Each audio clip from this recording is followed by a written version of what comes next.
ఎలాంటి మినపప్పు లేకుండా 10 నిమిషాల్లో ఈ బంద్ దోశలు అనేవి చేసేసుకోవచ్చు. చాలా అంటే చాలా బాగుంటుంది. మన ఇంట్లో అన్నం మిగులుతా ఉంటుంది కదా, ఒక్కసారి ఈ విధంగా బంద్ దోశలు అయితే చేయండి. చూసారు కదా ఎంత బాగున్నాయో. మరి మిగిలిన అన్నంతో బంద్ దోశలు ఎలా ఏంటి అనేది ఇంకా మీకు చూస్తేనే కదా అర్థమవుతుంది. లేట్ ఎందుకు, ఇంకా వీడియోలోకి వెళ్ళిపోదాం పదండి. అన్నం మిగులుతో ఎప్పుడు పులిహోర అలాంటివి కాకుండా, చిత్రాన్నం అలాంటివి కాకుండా ఒక్కసారి ఇలా కొత్తగా ట్రై చేయండి. చాలా అంటే చాలా బాగుంటుంది. ఇప్పుడు నాకు నైట్ మిగిలింది అనమాట. నేను మార్నింగ్ బ్రేక్ఫాస్ట్కి అయితే చేస్తున్నాను. బంద్ దోశ అయితే చేయబోతున్నాను మిగిలిన అన్నంతో. ఇప్పుడు ముందుగా నేను 1 కప్పు అన్నం అయితే తీసేసుకున్నాను. ఒకవేళ మీరు కొంచెం తీసుకుంటా ఉంటే ఒకేసారి మిక్సీ జార్లోకైనా వేసుకోవచ్చు. నాది కొంచెం ఎక్కువ ఉంది కాబట్టి నేను ఒక బౌల్లోకి అయితే వేసుకుంటున్నాను. ఇలా 1 కప్పు అన్నాన్ని తీసుకొని ఇప్పుడు ఇందులోకే ఏ కప్పుతో అన్నం తీసుకున్నామో అదే కప్పుతో 1/2 కప్పు సూజీ రవ్వ, బొంబాయి రవ్వ అంటారు కదా, అదైతే తీసుకోవాలి అండి. ఇక్కడ వచ్చేసి నేను బొంబాయి రవ్వ తీసుకున్నాను 1/2 కప్పు. 1/2 కప్పు బొంబాయి రవ్వను కూడా ఇందులోకే వేసేసుకుందాం.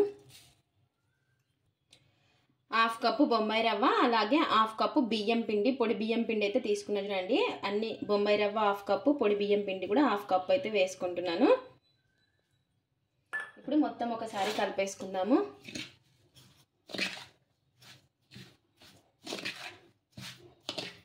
ఇప్పుడు ఇందులోకి మనము పెరుగు అయితే వేసేసుకోవాలి. 1/2 కప్పు పెరుగు, 1/2 కప్పు పెరుగు కూడా వేసేసుకుందాం ఇందులోకి. అలాగే నీళ్లు వేసుకుందాం కొన్ని. అలాగే 1 కప్పు నీళ్లు వేసుకుంటున్నాను. ఇప్పుడు మొత్తం ఒకసారి కలిపేసుకుందాం.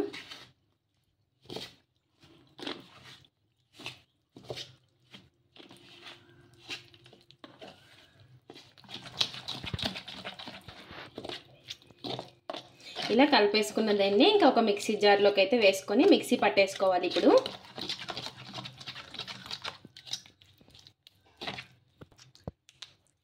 ఇలా ఇంకా మిక్సీలోకి అయితే వేసుకొని ఎంతైతే పడుతుందో అంత మిక్సీ జార్లోకి వేసుకొని మిక్సీ పట్టేసుకుందాము. నీళ్ళు ఏమి వేయకుండా మిక్సీ అయితే పట్టేసుకోవాలి చూడండి. ఇలా పట్టుకున్న దాన్ని ఇంకొక బౌల్లోకి అయితే వేసుకోవాలి. నీళ్ళు అనేది మనకు అవసరం అయితే పట్టదండి. ఇది వచ్చేసి బంద్ దోశ కాబట్టి ఇలా ఈ విధంగా కొంచెం గట్టిగానే ఉండాలి. ఇప్పుడు ఇంకా కొంచెం అయితే ఉంది కదా, ఇది కూడా సేమ్ ఇలాగే పట్టేసుకుందాం. ఇందాక ఎలా పట్టుకున్నామో అలాగా ఇలా మిగతాది కూడా పట్టేసుకోవాలి అండి. ఈ విధంగా ఇలా మొత్తం కూడా ఒకసారి బాగా కలిపేసుకొని, చూసారు కదా మనకి నీళ్ళు అనేది అస్సలు పట్టవు. మరి మనం ఎక్కువ వేసుకున్నాం అనుకోండి వాటర్ ఎక్కువ అయిపోతాయి అనమాట. 1 కప్పు వాటర్ అనేది కరెక్ట్గా సరిపోతుంది. ఇప్పుడు మనం రవ్వ అలాగే వేసుకున్నాం కదా, ఒక 10 నిమిషాలు అయితే పక్కన పెట్టేసుకుందాం. ఈలోపు చట్నీ ఇంకా మిగతా ప్రాసెస్ అయితే చూసేద్దాము. ఇంకా ఇక్కడ వచ్చేసి నేను అందులోకి చట్నీ అయితే చేయబోతున్నాను అండి. పప్పుల చట్నీ అయితే చేస్తున్నాను. ముందుగా కొంచెం ఆయిల్ అయితే వేసేసుకొని ఇందులోకి కారానికి తగ్గట్టు పచ్చిమిర్చి కూడా వేసుకోవాలి. ఇలా ఆయిల్ కొంచెం వేడెక్కిన తర్వాత ఇందులోకి పచ్చిమిర్చి కూడా వేసుకున్నాము. ఇలా పచ్చిమిర్చి వేసుకున్న తర్వాత ఇందులోకి టమోటా ముక్కలు, ఆనియన్స్ ముక్కలు కూడా వేసుకోవాలండి. ఇలా ఈ విధంగా వేసేసుకొని ఇవన్నీ కూడా మగ్గించుకుందాము బాగా. ఇలా టమోటా ముక్కలు, ఆనియన్స్ ముక్కలు, పచ్చిమిర్చి ముక్కలు బాగా మగ్గిన తర్వాత ఇందులోకి కొంచెం చింతపండు కూడా వేసుకొని ఒకసారి మళ్ళీ బాగా కలిపేసుకుందాము. ఇవన్నీ కూడా బాగా మగ్గితే మనకి చట్నీ అనేది టేస్ట్ చాలా బాగుంటుంది. ఇలా బాగా మగ్గిన తర్వాత ఇంకా చల్లారిన తర్వాత మిక్సీ అయితే పట్టేసుకుందాం. ఇప్పుడు ఒక మిక్సీ జార్ అయితే తీసుకొని అందులోకి పప్పులు అయితే 1 కప్పు వేసుకున్నాను. ఇలా మనం వేయించుకున్న పచ్చిమిర్చి, టమోటా, ఆనియన్స్ ముక్కలు కూడా ఇందులోకి వేసేసుకోవాలి. ఇందులోకి రుచికి సరిపడినంత ఉప్పు, అలాగే నీళ్లు కూడా వేసేసుకొని మెత్తగా మిక్సీ అయితే పట్టేసుకుందాం. ఇంకా ఇలా ఈ విధంగా సరిపడిన నీళ్ళు అయితే వేసుకొని ఈ విధంగా మిక్సీ అయితే పట్టేసుకోవాలి చూడండి. ఇప్పుడు దీనిలోకి తిరువాత అయితే పెట్టేసుకుందాం. ఇలా ఈ విధంగా తిరువాత కూడా పెట్టేసుకున్నాను. ఎండుమిర్చి, జీలకర్ర ఆవాలు, కొద్దిగా ఆయిల్, కరివేపాకు వేసేసుకొని ఇంకా ఇక్కడ మనకి చట్నీ అయితే రెడీ అయిపోయింది. ఇప్పుడు ఇంకా మిగతా ప్రాసెస్ అయితే చూసేద్దాము. ఇప్పుడు నెక్స్ట్ ఒక ప్యాన్ పెట్టేసుకొని అందులోకి కొద్దిగా ఆయిల్ అయితే వేసుకోవాలి. నూనె వేసేసుకొని వేడెక్కిన తర్వాత అందులోకి శనగపప్పు, మినపప్పు, కొంచెం జీలకర్ర ఆవాలు అయితే వేసుకుందాము.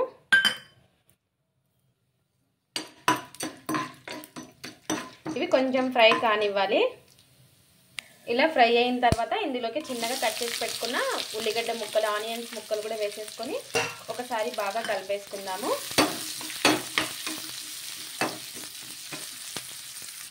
ఇప్పుడు ఇందులోకి పచ్చిమిర్చి ముక్కలు చిన్నగా కట్ చేసి పెట్టుకున్న పచ్చిమిర్చి ముక్కలు కూడా వేసుకొని ఒకసారి బాగా కలిపేసుకుందాం. మీరు కావాలి అంటే ఆ పిండిలోకి మగ్గించుకోకుండా డైరెక్ట్ అయినా వేసుకోవచ్చు. ఇలా వేసుకుంటే టేస్ట్ అనేది ఇంకా బాగుంటుంది. ఇప్పుడు ఇందులోకి కొంచెం కరివేపాకు కూడా వేసుకొని ఒకసారి బాగా కలిపేసుకుందాం. కొంచెం పసుపు కూడా వేసేసుకొని ఒకసారి బాగా కలిపేసుకోవాలి. మరీ ఎక్కువ మగ్గాల్సిన పని లేదు. ఇప్పుడు కొంచెం పసుపు వేసుకున్నాం కదా, పచ్చి వాసన పోయే వరకు అయితే మగ్గించుకుందాము.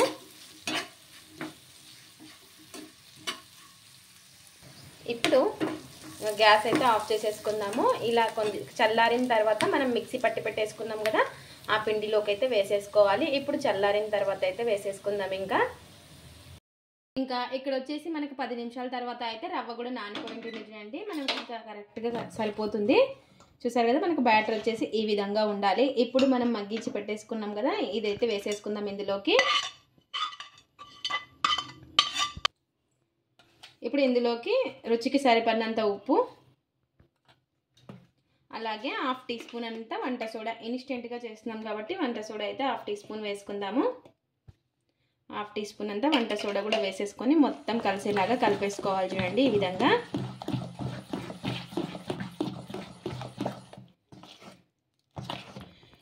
ఈ విధంగా మొత్తం కూడా కలిపేసుకోవాలి బాగా. ఇంకా ఇక్కడ వచ్చేసి ప్యాన్ అయితే పెట్టేసుకున్నాను. ప్యాన్ పెట్టేసుకొని ఇలా కొంచెం ఆయిల్ అయితే అప్లై చేసేసుకుందాము. మీరు కావాలంటే చిన్న దాంట్లో అయినా వేసుకోవచ్చు. ఇది బాగా వేడెక్కిన తర్వాత ఇంకా మరి కొద్దిసేపు అయితే పెట్టాల్సిన పని లేదు. పిండిని వెంటనే వేసేసుకోవచ్చు మనం దోశ వచ్చేసి. ఇప్పుడు మనం పిండిని అయితే వేసేసుకుందాము. ఇలా ఒక 2 గరిటె పిండి వేసేసుకొని ఇలా మీడియంగా పెట్టుకొని కాల్చుకోవాలండి. హైలో అస్సలు పెట్టుకోకూడదు. ఇప్పుడు కొద్దిసేపు ఒక ప్లేట్ అయితే పెట్టేసుకుందాము. 2 వైపులా బాగా కాల్చుకోవాలి చూడండి. ఇలా ఒక సైడ్ బాగా కాలిన తర్వాత ఇంకో సైడ్ అయితే తిప్పేసుకోవాలి చూడండి. కొద్దిగా మళ్ళీ కొంచెం పైన అయితే ఆయిల్ అయితే అప్లై చేసేసుకుందాం. ఈ విధంగా మీకు ఇష్టం ఉంటే అప్లై చేసుకోండి, లేకపోతే లేదు. ఇంకో సైడ్ అయితే తిప్పేసుకుందాము. చూసారు కదా ఎంత ఈజీగా వస్తుందో. ఇంకో సైడ్ ఇలాగే 2 వైపులా కూడా బాగా కాల్చుకోవాలి. ఇటు సైడ్ కూడా మీడియంగా పెట్టుకొని కాల్చుకుందాము. ఇలా ఇంకో సైడ్ కూడా కాలిన తర్వాత తీసేసుకుందాము. 2 వైపులా కూడా ఇలా ఈ విధంగా బాగా కాల్చుకోవాలి. చాలా అంటే చాలా మెత్తగా ఉంటాయి.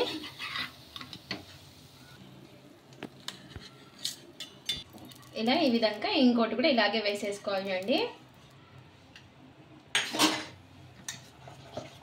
ఇప్పుడు ఒక 2 గరిటెల పిండి అయితే పడుతుంది. ఇలా ఈ విధంగా స్ప్రెడ్ చేసేసుకొని ఇంకా మరి మూత పెట్టేసుకొని మీడియంగా పెట్టుకొని కాల్చుకోవాలి. ఇంకా ఒక సైడ్ బాగా కాలిన తర్వాత ఇంకో సైడ్ కూడా సేమ్ అలాగే చూడండి. ఇటు సైడ్ కూడా బాగా కాల్చుకోవాలి. మళ్ళీ కొంచెం ఇలా ఆయిల్ అనేది అప్లై చేసేసుకొని ఇంకో సైడ్ అయితే తిప్పేసుకుందాము. మీడియంగా పెట్టేసుకొని ఇలా ఇంకో సైడ్ కూడా కాల్చుకోవాలి. 2 వైపులు కూడా బాగా కాల్చుకుంటే చాలా బాగుంటుంది. మరి మూత పెట్టేసుకొని కాల్చుకుందాము. ఇలా 2 వైపులా కూడా బాగా కాల్చుకోవాలి చూడండి. అంతే అండి, ఎంతో టేస్టీగా ఉండే బంద్ దోశలు అయితే రెడీ అయిపోయాయి. మిగిలిన అన్నంతో టేస్ట్ చూసి ఇంకెలా ఉందో చెప్పేస్తాను. ఎంతో టేస్టీగా ఉండే బంద్ దోశలు అయితే రెడీ అయిపోయాయి. మిగిలిన అన్నంతో చాలా అంటే చాలా మెత్తగా చాలా బాగుంటాయి. చూసారు కదా ఎంత బాగా వచ్చాయో. లోపల కూడా మనకి పర్ఫెక్ట్గా కుక్ అయి ఉంటుంది. టేస్ట్ కూడా అంతే బాగుంటాయి. అన్నం మిగులుతో ఒకసారి ఈ విధంగా ట్రై చేయండి. ఇది ఫ్రెండ్స్ ఇవాల్టి వీడియో. మా వీడియోస్ కనుక మీకు నచ్చినట్టయితే లైక్ చేయండి, షేర్ చేయండి, కామెంట్ చేయండి, సబ్స్క్రైబ్ చేసుకోండి. అలాగే స్కిప్ చేయకుండా పూర్తి వీడియో చూడండి. మిగిలిన అన్నంతో బంద్ దోశలో ఒకసారి ట్రై చేసి ఎలా వచ్చాయో కామెంట్ అయితే పెట్టండి. Thanks for watching. Bye bye.